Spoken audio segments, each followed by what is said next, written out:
community, 0.5. It's the same as my list.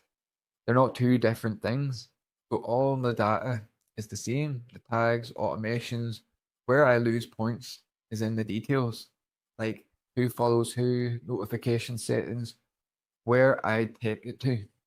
There's nowhere right now I can import that to.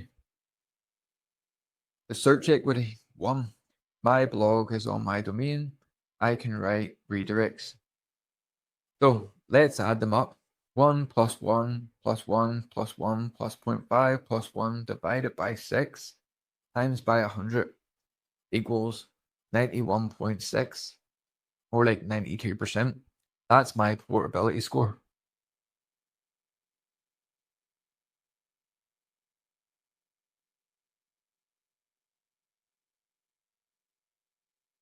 There's a line I've used in this show since episode 1, and it's the whole business in 9 words. If the funnel disappeared tomorrow, what do you still own? That's the question. The exit test is just the question itemized, broken into 6 and given a number. So it stops being a nice thought and starts being a decision you can act on. A funnel moves value. It doesn't retain it. Same with a platform. It's a through system, not a storage system. Things pass through it. The question is only ever what stays. Anything you don't own can compound.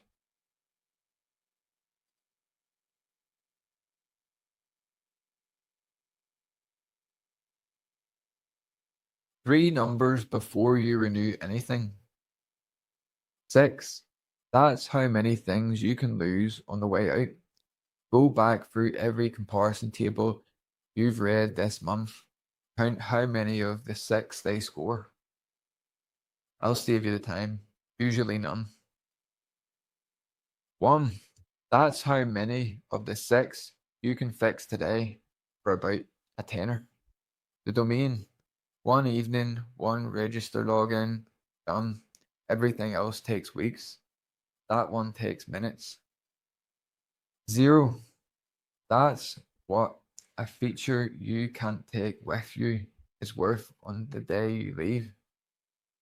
Not less. 0. It doesn't matter how good the page builder was if the pages don't come with you. And a live one you can check yourself this month. One of the 3 published its own head-to-head comparison of all 3 platforms. It's on their blog, Get It 2026. Go read it, then count how many of the 6 exits it scores. I'm not having a go at them for it. They're a landlord writing a brochure. Of course, the brochure doesn't have a moving out section, which is exactly why you need your own table.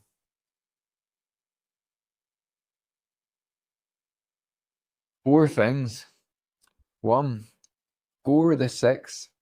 List, content, domain, checkout, community, search equity, 1, half, or 0 on each. 2. Divide by 6. That's your profitability percentage. Write the number down somewhere. You'll see it again, because you're going to want to beat it. It's actually 2. Divide by 6 and multiply by 100. That's your portability percentage. Okay, write it down, or put it somewhere you'll see it, and that's what you're going to want to beat. 3. Fix the domain first. Cheapest exit on the list, and the only one that you can close tonight. 4. Then move the asset that actually pays. Get your list on the sending infrastructure you control.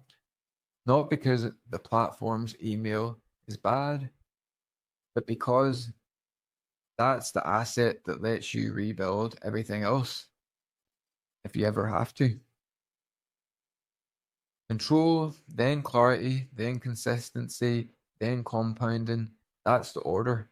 It never runs backwards. So let's see the chat score. Let's see in the chat who scored what.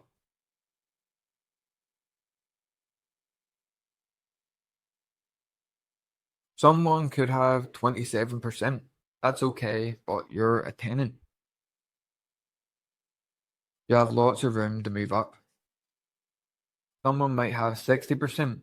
That's good, but it's still a leaseholder. Remember, under 35%, you're a tenant. 35 to 70, you're a leaseholder. You've got some rights, but you don't own the building. 70% plus, you're an owner. CameronLimitless.com/letter. It's one letter a week, this system and every one after it written down. This system, the exit test, the scorecard, all 6 questions written out, every system after it. Free, weekly, and yours to keep. If you score yourself tonight, reply to Thursday's letter with your number. I read every one, and the low scores are the interesting ones. That's where I get the next week's topics from. So, next Wednesday, 1 page, 1 offer, 1 CTA. Tonight was about what you keep. Next week is about what you lose on the way in. Because every extra step between someone landing, someone deciding leaks momentum. The most people are running 3 or 4 steps they don't need. I'll take my own front page live and cut it down to 1. You'll see what I remove and why. Same time, 7 o'clock, CameronLimitless.com/live. Thank you for being here. Go and check who owns your domain. Bye.